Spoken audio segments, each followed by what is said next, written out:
Hello guys, I hope everybody doing great. Let's talk about the tomorrow's match, Sri Lanka and Bangladesh, the third ODI decider. আগামীকাল শ্রীলঙ্কা এবং বাংলাদেশের মধ্যকার যে ম্যাচটি রয়েছে সিরিজ নির্ধারণী ম্যাচ, সেই ম্যাচ নিয়ে কিছু বলতে চাচ্ছিলাম। ইনফ্যাক্ট আমরা সবাই দেখেছি দুটো ম্যাচ। প্রথম ম্যাচ বাংলাদেশ হেরেছিল এবং সেকেন্ড ম্যাচে কামব্যাক করেছিল। সিরিজ এখন 1-1 জয়ের সমতায় রয়েছে। কালকের খেলাটা কিন্তু ডিফারেন্ট প্লেসে।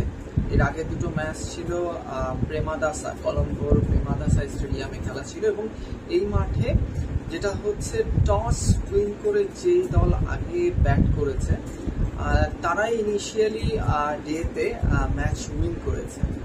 তো এই মাঠের সাথে কালকের মাঠের হিউজ একটা ডিফারেন্স আছে। এই মাঠে হচ্ছে যেটা স্ট্যাট দেখা যাচ্ছে যে বিশাল অনেক রান হয়, 300+ রান হয়। আগামীকাল যে খেলা হচ্ছে ক্যান্ডির পালকাল স্টেডিয়ামে এবং এই মাঠের নিয়ে বাউন্ডারি নিয়ে আগে একটু বলি।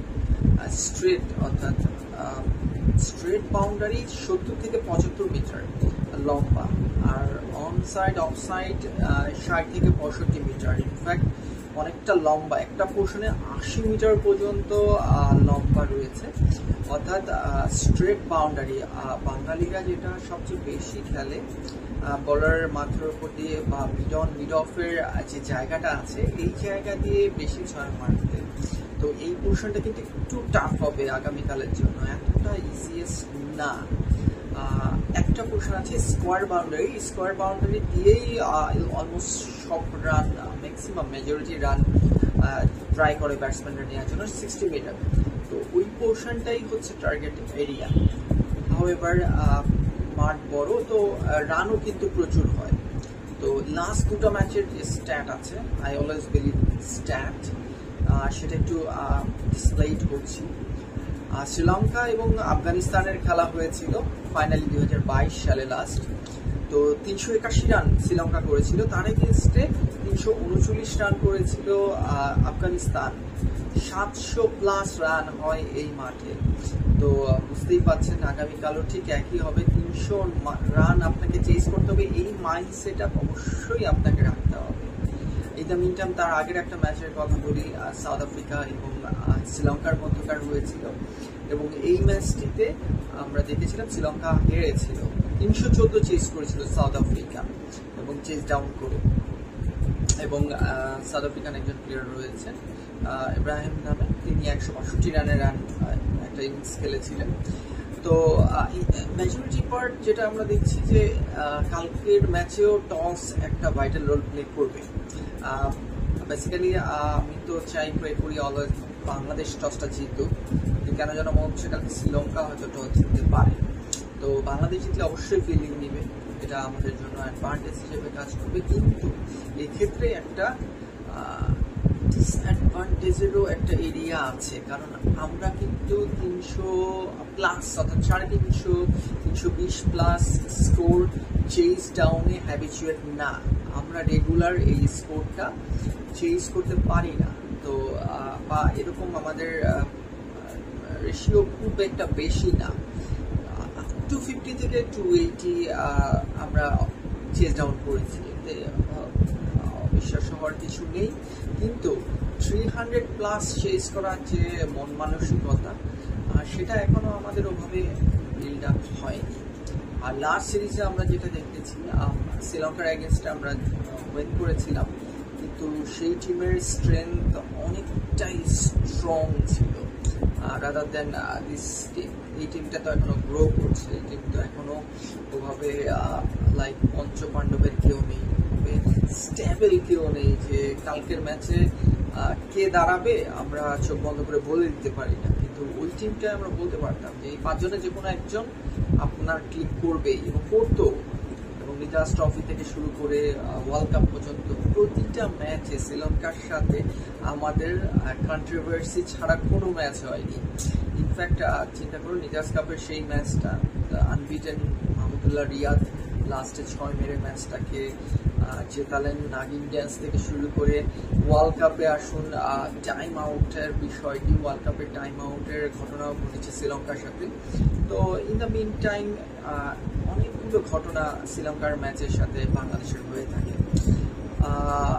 এবার আসি একটু ম্যাচের দিকে। তো এই মাঠে টোটাল 36টা ম্যাচ খেলা হয়েছে, যার মধ্যে 16টি ম্যাচ শ্রীলঙ্কা জিতেছে এবং 15টি ম্যাচ কিন্তু ভিজিটর যারা আতিথেয়তা করেছে তারা জিতেছে। তো নেক টু নেক একটা ম্যাচ, এটা কোনো ঘটনা নয়। শ্রীলঙ্কার পার্সেন্টেজও রেশিও হাই না, তো কাউকে ফেভারিট এখনো বলা যাচ্ছে না, দুইজন ইকুয়ালি ফেভারিট। কিন্তু টস একটা ভাইটাল রোল প্লে করবে regarding the due factor issue, কারণ রাত্রেবেলা ডিউ ফ্যাক্টর থাকবে, এটা কোনো নয়, ওটা মাউন্টেন এরিয়া। তো যেহেতু মাউন্টেন এরিয়াতে ডিউ ফ্যাক্টর রাতে থাকবে, তো সেকেন্ড ব্যাটিং যারা করবেন তারা স্লাইটলি অ্যাডভান্টেজ পাবে, এতে কোনো ভুল নেই। তো টস ভাইটাল রোল অবশ্যই প্লে করবে দুই টিমের ক্ষেত্রে। তো এই ক্ষেত্রে বাংলাদেশের ক্ষেত্রে গুড নিউজ হচ্ছে তাসকিন আহমেদ ব্যাক করছেন হাসান মুরাদের জায়গায়। বাকি টিম আনবিটেনই থাকার কথা। পেস অ্যাটাকে রয়েছেন তাজিদ নামে এবং আরেকজন হচ্ছে মুস্তাফিজুর রহমান। স্পিন অ্যাটাকে আছেন তানভীর আহমেদ এবং মেহেদি মিরাজ অ্যান্ড শামীম পাটোয়ারিকেও ইউজ করা হচ্ছে, দেখলাম উইকেট পাচ্ছেন। এবং আমাদের যেটা হচ্ছে মেইন স্ট্রেংথ এখন কিন্তু বোলিং, তো বোলিং দিয়েই আমরা ম্যাচ উইন করছি। ব্যাটিংটা একটু দুর্বল, কিন্তু প্রথম তিনজন ব্যাটসম্যান ক্লিক করছে আমাদের। ওপেনে আছেন তানজিদ তামিম এবং যিনি রয়েছেন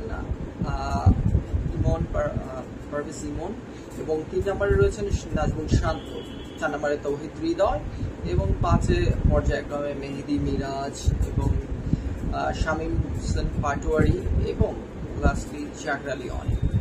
তো এই ব্যাটিং লাইন আপ আমাদের আগামীকালও থাকবে, এতে কোনো ভুল নেই। কিন্তু শান্ত পুরোপুরি ফিট নন, 100% ফিট নন, কিন্তু খেলবেন। লাস্ট যে নিউজটুকু দেখলাম যে উনি খেলবেন, তো শান্তও ফিট নন, তাসকিন তো ব্যাক করছেন। তো হোপ ফর দ্য বেস্ট থাকলেও বাংলাদেশের জন্য শুভকামনা, কিন্তু শ্রীলঙ্কাকে আমি স্লাইডলি এগিয়ে রাখছি রিগার্ডিং মাঠ ফ্যাক্টর, হোম গ্রাউন্ড সব মিলিয়ে শ্রীলঙ্কা একটু এগিয়ে থাকবে। এবং মিসাকা যিনি আছেন হাইয়েস্ট রান টেকার এই মাঠের, তিনিও কিন্তু আগামীকাল খেলবেন। তো এই পার্সপেক্টিভে বাংলাদেশ থেকে শ্রীলঙ্কা কিছুটা এগিয়ে থাকবে, কিন্তু বাংলাদেশকেও কামব্যাক করতে হবে, কারণ আপনি 10 নম্বর টিম থেকে 9 নম্বর টিমে এসেছেন, শ্রীলঙ্কা 4 থেকে 5-এ নেমে গেছে। তো 2027 সালে বিশ্বকাপের জন্য আপনি যখন কোয়ালিফাই করবেন, আপনাকে তো একটা সিরিজ তো কিছু জিততে হবে। এভাবে পর্যায়ক্রমে যদি আপনি হেরে যান, তাহলে কিন্তু অনেকটা চ্যালেঞ্জ ফেস করতে হবে দ্য আপকামিং ডেজ। আপনি যদি কোয়ালিফাই খেলে আসতে হয়, এটা আমাদের জন্য অপমানজনক, কারণ এতদিন ধরে আমরা ওডিআই ক্রিকেট খেলি, টেস্ট ক্রিকেটেও অলমোস্ট 25 ইয়ার্স হয়ে গেছে। তো আমরা সরাসরি থ্রু করবো, এটাই আমাদের আশা থাকবে এবং বাংলাদেশ জিতবে, এই প্রে করি। Hope for the best Bangladesh, এবং my prediction goes to Sri Lanka. However আমি চাই বাংলাদেশ জিতুক।